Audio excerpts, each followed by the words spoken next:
Welcome to Ladies Kickin Ass, the no BS podcast for fierce, unstoppable women in the service industry. We're here to talk bold moves, big wins, and real talk on what it takes to build a life and a business you love. Let's get fired up. Today we're going to talk about giving yourself a damn break because mamas, I know that y'all got kids that are coming home from school, and so we're going to have a conversation about being kind to yourself this summer. I love to record this podcast every single springtime when the kids get out of school because although I've done it for 3 years in a row now, people love to share these podcasts because oftentimes when the thought of getting out of school comes up, we often think, oh my gosh, now what am I going to do to entertain 1 child, 2 child, 7 children? I know it can be very difficult, and I know a lot of you are working your asses off building a business, and it feels like you have to push pause in order to do both. So I would love to brainstorm with you today on some ideas that you can do to be able to do both of your business and be a badass mom this summer without the guilt. It's possible to do this. We just have to be super intentional, and that's what we're going to chat about today. So, first and foremost, get a calendar together. This is what I do every year. It's the 1st of May coming up here real quick when I'm recording this, and I get together a calendar. And I know exactly what we have planned for the summer, if we've got a vacation planned, if we're going somewhere, if there's big events going on at work that are non-negotiable I have to be at, and I put them on the calendar. So now we have set in stone on the calendar exactly the big things that are going on. So maybe you've got a family reunion this summer that you're traveling to. Maybe, little Johnny's getting his braces off on this particular day.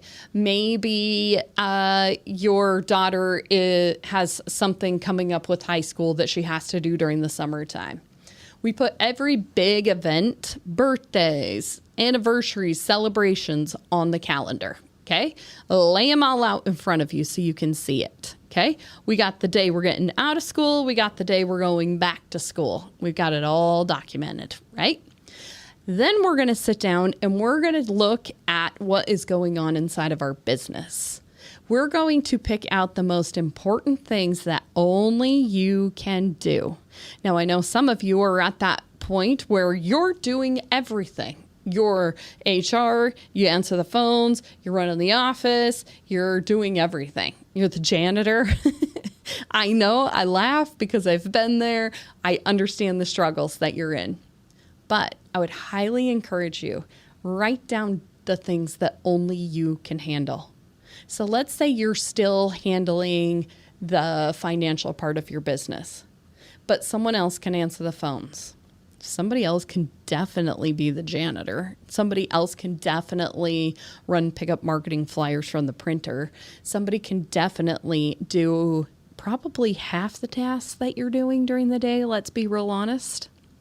Let's figure out a way to either put them on pause for a couple of months, delegate them to someone else. It is okay to give someone a little bit extra temporary responsibility at your business. And then lots of times, if you have created a great culture and you have a good relationship with your team, they're more than happy to help you do that. Especially, I find that when I explain to them what my goals are for the summer, they're very apt to help me with those things. So definitely talk to your team. And if it's something that you need to delegate, even part-time for a little while, it's something that you want to do so that you can keep that inner peace and still show up the best you can in both places. So in order to show up the best you can at work, you need to highly focus on the things that you need to do only.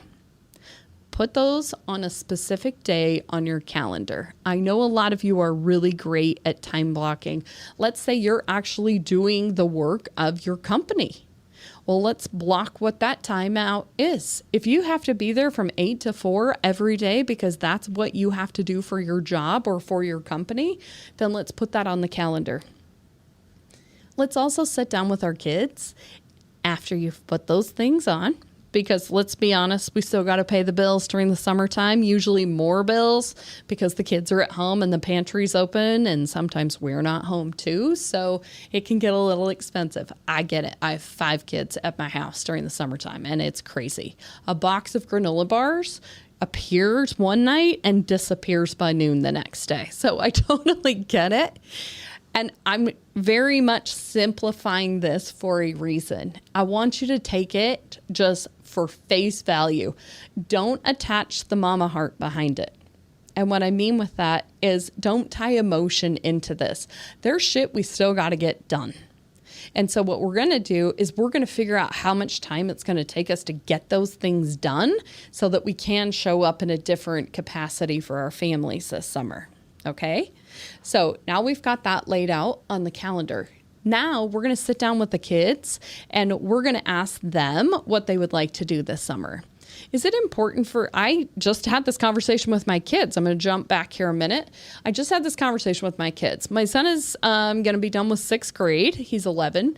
And my daughter is 15 and she's finishing her sophomore year. So neither one of them can drive yet. So I'm still the mom Uber all summer long, right? So I had the conversation with them. Would you like it more if I go to work early in the morning, because I have the flexibility to do this, or would you rather me be here in the morning when you wake up and I work in the afternoons? And of course, due to the age of my children, they were like, no, go in the morning, because they want to be able to, sleep till 10 o'clock in the morning or 11. And that's okay. They're on summer vacation. They can do that. So what my goal is after having this conversation with them is that I am going to go to work at 6 a.m. I'm going to work till noon. And my goal is to do that just 4 days a week this year during the summer break that we have. Now in Arizona, we have year-round school. So we really only have like a 7.5-week break. So this isn't such a big deal as some of you that I know have 3 full months off.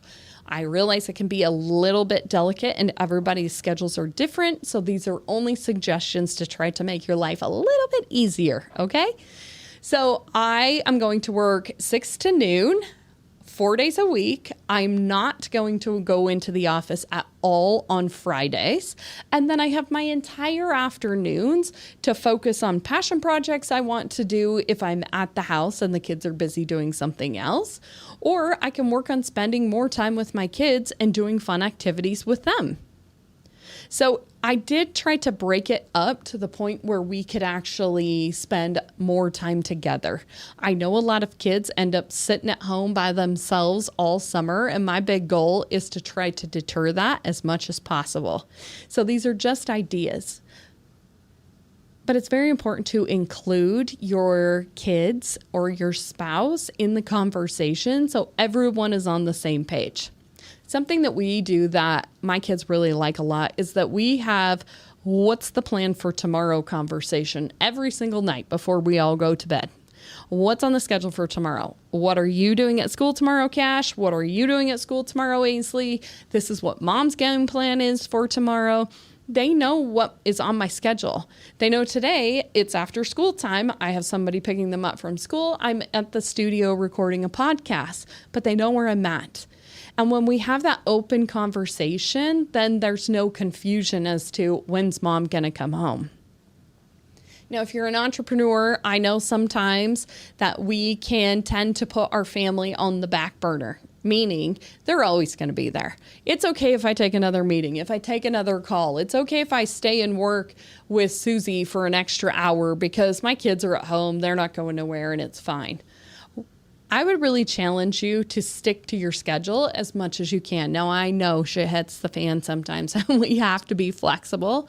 But if you can do that, we're really building confidence and trust with the kids knowing that you're just as important, they are just as important on the schedule as anything else is at work. In addition to all of this, before you put that calendar away, you must put on that calendar time for you. I know this can be a tricky one, and this is the one that we brush off more than any other thing on our calendar. because we say, oh, we can do it later. So I have time to sit down and journal and really think about this project that I want to put out, except Tim really needs my help right now. So I'll just do it after I put the kids to bed. So you're sacrificing sleep to get a project done because you opted to do something else. And when we continue to keep breaking those dates or those appointments that we have with ourselves, we start to lose trust in the fact that we're going to get things done. And what we're trying to do all the time is build that trust. When I say I'm showing up for myself, I'm showing up for myself. If you put some alone time on your calendar, I don't care if it's going for a walk, getting a massage, going to get your nails done, or going to a movie by yourself. Oh, that's lovely. Just do it. Make sure that you follow through with that because you are your most important investment. I know it's really hard to think about that. And I know it is very weird that I say that after I just put that on the last thing on the calendar. But it's also a thing that we can kind of manipulate around other hard scheduled items.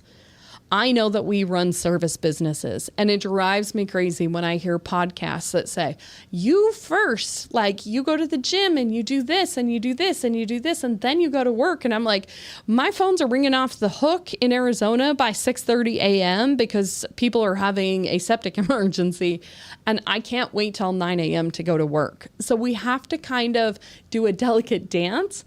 But we can't forget about ourselves. It's really important that we don't forget about ourselves.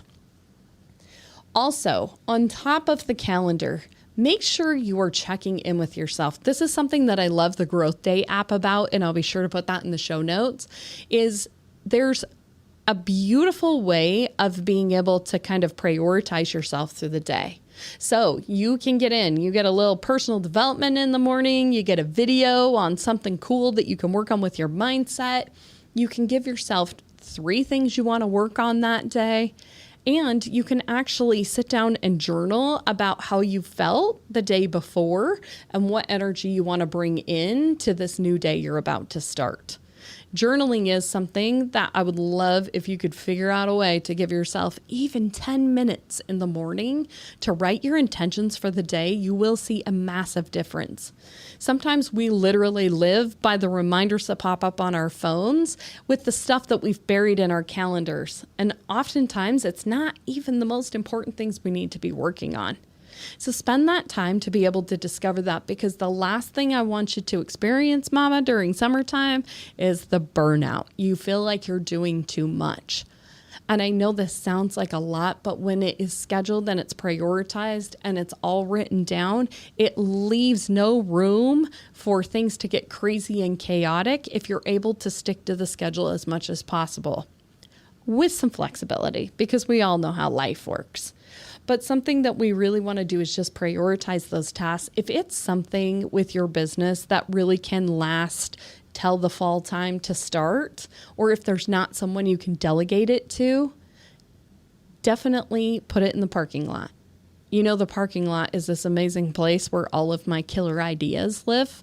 And someday I'm going to go there and I'm going to pull out a new one, and then I work on that. And if it's not something that's the focus of what I'd like to achieve at that point in time, sometimes I have to put it back in the parking lot. Summertime is that time to take some of the projects off your plate, because if you have one child or multiple children, it's a whole nother level of dedication to the kids. Now, I know some of you might be thinking, well, what about their dad? Where is he in this situation? If you have a father present with the children, definitely incorporate him in that and share the responsibilities if that's possible. I don't have that. So I talk about this as if I am the one in charge of putting all this stuff together, because that's what I do. But I also want to come at that angle because I know a lot of you are single mothers and you struggle with the same things too. So let's be kind to each other. And if you feel like you are in a place where you're like, oh my God, this summer is totally kicking my ass and I'm just getting down on myself and I feel like I'm falling apart, that's what the Badass Inner Circle community is all about. Reach out, get involved, and we'd love for you to be able to have the best summer season you've ever had with your kids. That's a wrap, ladies. Now go out there, own the hell out of your dreams, and keep kicking ass. Want to keep this fire going? Connect with us on social. All the links are in the show notes. And if you're ready for a sisterhood that levels up life and business, be sure to check out Badass Inner Circle. Stay bold, stay fierce, and be unapologetically you. I'll catch you on the next episode. Let's do this.